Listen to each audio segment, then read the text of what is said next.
So hello guys, welcome back to our channel science lovers.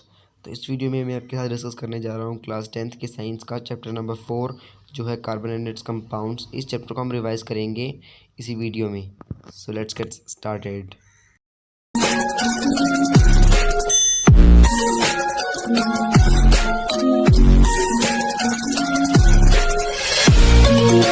Carbon होता है वो जब कभी भी किसी और एलिमेंट के साथ अपना जो केमिकल रिएक्शन करता है और वो उसके साथ जुड़ जाता है तो उसे हम बोलते हैं एक कंपाउंड।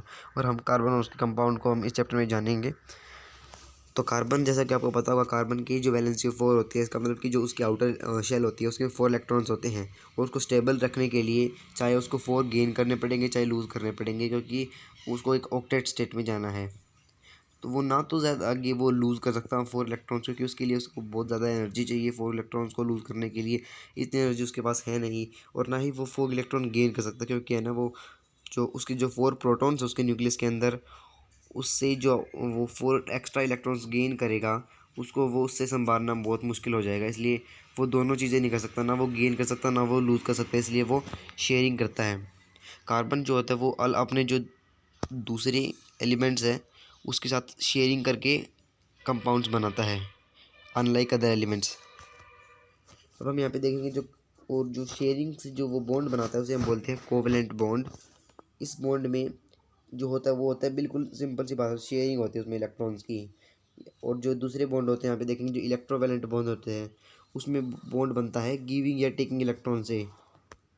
अब यहाँ पे देखिए बिल्कुल अपोजिट है, अपोजिट ऑफ कोवलेंट बॉन्ड, यानी कि जो हमारा इलेक्ट्रोवैलेंट बॉन्ड होता है वो बिल्कुल अपोजिट होता है कोवलेंट बॉन्ड के। इलेक्ट्रोवैलेंट बॉन्ड में गिविंग या टेकिंग इलेक्ट्रॉन से स्टेबिलिटी हासिल की जाती है और कोवलेंट बॉन्ड में शेयरिंग से। इसका काफ़ी अच्छा एग्जांपल है H2 गैस का। जैसे एक H2 गैस है फॉर एग्जांपल, यहाँ पे हम देखिए ये जो एक्स इलेक्ट्रॉन है ये इलेक्ट्रॉन इस एटम का है, और ये जो हमारा डॉट वाला इलेक्ट्रॉन है ये इस एटम का है। तो हम यहाँ पे देखेंगे जो एक्स वाला जो ये इलेक्ट्रॉन है वो उसने यहाँ पे बीच में लिया है वो इलेक्ट्रॉन, और ये भी अपने यहाँ पे बीच में लिया है। तो ऐसे ये दोनों शेयर कर रहे हैं इलेक्ट्रॉन, क्योंकि यहाँ पे देख एक इलेक्ट्रॉन यहाँ पे और एक इलेक्ट्रॉन यहाँ पे, यानी कि इस एटम में भी 2 इलेक्ट्रॉन है। आप यहाँ पे देख सकते हैं, यहाँ पे इसमें भी 2 इसमें भी 2, और ऐसे हम बोलते हैं कोवलेंट बॉन्ड। H2 गैस काफ़ी अच्छा एग्जांपल है इसका। फिर हम यहाँ पे देखेंगे टाइप्स ऑफ कोवलेंट बॉन्ड। यहाँ पे काफ़ी अलग अलग तरह के टाइप्स है इसमें।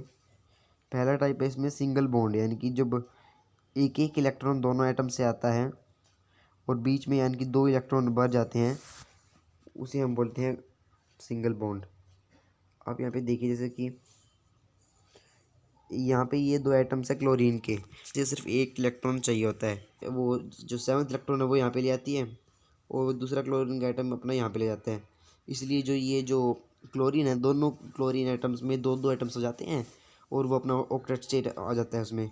आप यहाँ पे देखिए जो ये वाला जो हमारे एटम है इसमें अंदर भी कितने इलेक्ट्रॉन्स है, 2 यहाँ पे 2 यहाँ पे 2 यहाँ पे, 2 4 जा 8, इसमें भी 8 इलेक्ट्रॉन्स है और इस पूरे में भी 8 इलेक्ट्रॉन्स है।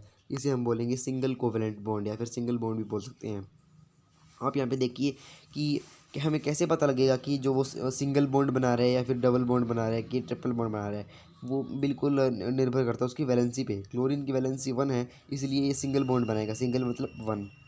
और यहाँ पे देखिए ऑक्सीजन की वैलेंसी 2 है इसलिए डबल बॉन्ड बना रहा है। नाइट्रोजन की वैलेंसी 3 है इसलिए ये ट्रिपल बॉन्ड बना रहा है। ऑक्सीजन को देखिए, ऑक्सीजन अपने 2 इलेक्ट्रॉन्स बीच में ले आता है, बीच में 4 इलेक्ट्रॉन्स हो जाते हैं और फिर ये ऑक्टेट शेल हासिल कर लेता है।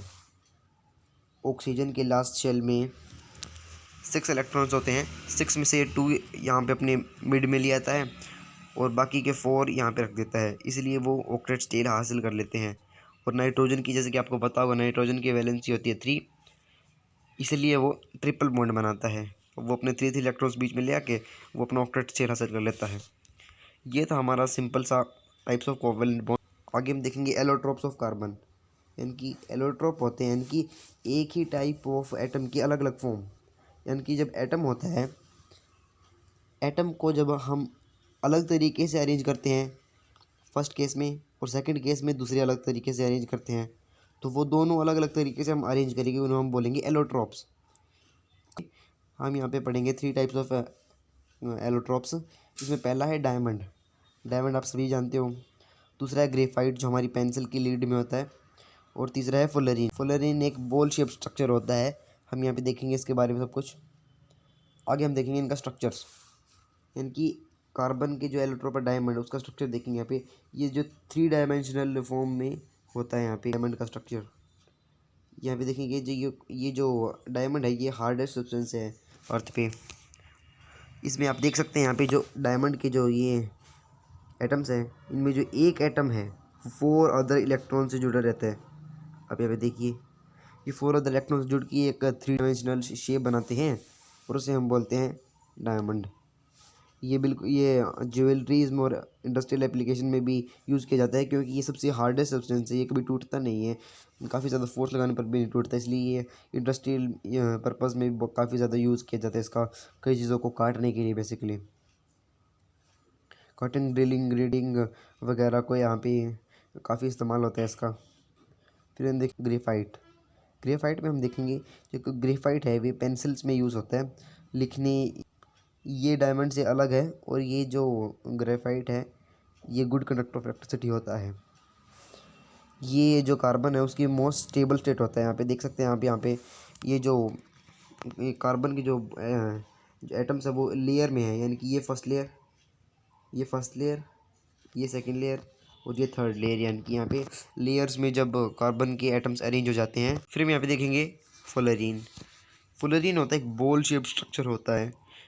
यहाँ पे जब कार्बन के एटम एक बॉल की शेप में अरेंज कर दिए जाते हैं तो उसे हम बोलते हैं एक फुलरीन।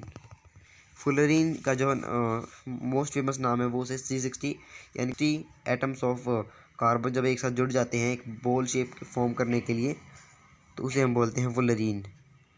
ये HW क्रोटो और R स्मेली ने दोनों ने मिलकर डिस्कवर किया था राइस यूनिवर्सिटी में। इसे हम देखेंगे अभी, इसे फुलरीन क्यों कहा जाता है, क्योंकि ये जो इसका पूरा नाम बेसिकली बकमिंस्टर फुलरीन है। आप यहाँ पे देख सकते हैं ये रेड कलर में लिखा हुआ है यहाँ पे, इसका पूरा नाम बकमिंस्टर फुलरीन है। और ये क्यों बनाया गया इसका ये बकमिंस्टर फुलरीन नाम, क्योंकि जो बकमिंस्टर फुलरीन एक अमेरिका का आर्किटेक्ट था। इसने काफ़ी फेमस फुलर बनाया था, एक डोम शेप स्ट्रक्चर था अमेरिका में, तो इसलिए इसका नाम फुलर पड़ गया, क्योंकि ये भी उस डोम की तरह दिखता था गोल गोल, इसलिए इसका नाम फुलरीन हो गया। हमने यहाँ पे स्ट्रक्चर भी पढ़ लिया है एलोट्रोप्स ऑफ कार्बन का। आगे हम देखते हैं वेर्सटाइल नेचर ऑफ कार्बन। इनकी कार्बन बहुत ज़्यादा है हमारे यूनिवर्स में। सभी एलिमेंट्स को एक तरफ मिला दे और कार्बन के कंपाउंड को एक तरफ मिला दे तो भी कार्बन के कंपाउंड ज़्यादा मिलेंगे। कार्बन इसलिए तो वर्सेटाइल नेचर कहा जाता है इसका, यानी कि कार्बन के अंदर ऐसी क्या यूनिकनेस है कि वो बहुत सारी एलिमेंट्स के साथ अपना बॉन्ड बना लेता है और कंपाउंड फॉर्म कर लेता है। कार्बन की हम इसमें 2 यूनिक प्रॉपर्टीज़ देखेंगे। इसमें पहली प्रॉपर्टी है कैटनेशन। यहाँ पे कैटनेशन के सिंपल सा जो मीनिंग है वो है चेन फॉर्म करना। बड़ी बड़ी जब चेन्स फॉर्म होती हैं, कार्बन जो है वो बड़ी बड़ी चेन फॉर्म करने में सक्षम है। वो कई सारे एटम्स के साथ में भी थाउजेंड्स ऑफ एटम्स के साथ एक चेन बना सकता है, और वो रिंग्स भी बनाता है, ब्रांचेस भी बनाता है। इसलिए वो बहुत सारे कंपाउंड्स बन जाते हैं, जैसे कि कुछ कंपाउंड बन जाते हैं रिंग्स के, कुछ बन जाते हैं लार्ज चेन्स के, और कुछ बन जाते हैं ब्रांचेस के। इसलिए जो कीटनेशन है वो काफ़ी अच्छी प्रॉपर्टी है उसकी, वर्सेटाइल नेचर ऑफ कार्बन होने की। और इसमें दूसरी प्रॉपर्टी है वो है टेट्रा वैलेंसी, यानी कि इसकी 4 वैलेंसी है। टेट्रा मतलब 4, इसकी वैलेंसी 4 है। इससे क्या होगा 4 वैलेंसी, तो इसकी यानी कि जो मोनोवैलेंट एटम्स इसके साथ डाईवैलेंट भी बना सकते हैं। डाईवैलेंट क्योंकि 2 डाईवैलेंट एटम्स आ जाएंगे और दो दो इसे इलेक्ट्रॉन्स दे देंगे। मोनोवैलेंट, डाईवैलेंट और ट्राईवैलेंट सभी के साथ अपना बॉन्ड बना सकता है, यानी कि इसलिए इतना ये वर्सेटाइल है कार्बन का नेचर। आप यहाँ पे देखेंगे कि जिनकी वैलेंसी 1 या फिर 2, 3 होती है वो इतनों के साथ बॉन्ड फॉर्म नहीं कर सकते, क्योंकि वो जो जिनकी वैलेंसी 1 है वो तो सिर्फ दूसरे ऐसे आइटम्स के साथ बॉन्ड फॉर्म कर सकते हैं जिनकी वैलेंसी 1 हो, तभी जाके तो उनका बॉन्ड बनेगा। इसलिए ये जो कार्बन है इसकी वैलेंसी 4 है, यानी कि ये जो मोनोवैलेंट यानी कि जिसकी वैलेंसी 1 हो, 2 हो, 3 हो, उन सभी के साथ ही अपना बॉन्ड बना सकता है।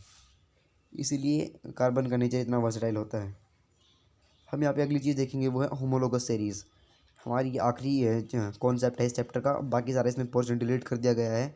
होमोलोगस सीरीज़ की डेफिनेशन काफ़ी सिंपल सी यहाँ पे दी गई है। हम यहाँ पे देखेंगे कि अ सीरीज़ ऑफ कंपाउंड्स, याद रखिए कि यहाँ पे हम कार्बन के कंपाउंड्स की बात कर रहे हैं। जैसे कि आपको पता ही होगा चैप्टर का नाम है कार्बोनेटेड कंपाउंड्स, इसलिए जब कभी भी मैं कंपाउंड्स बोलूँ तो आप कार्बन कंपाउंड समझ जाइएगा।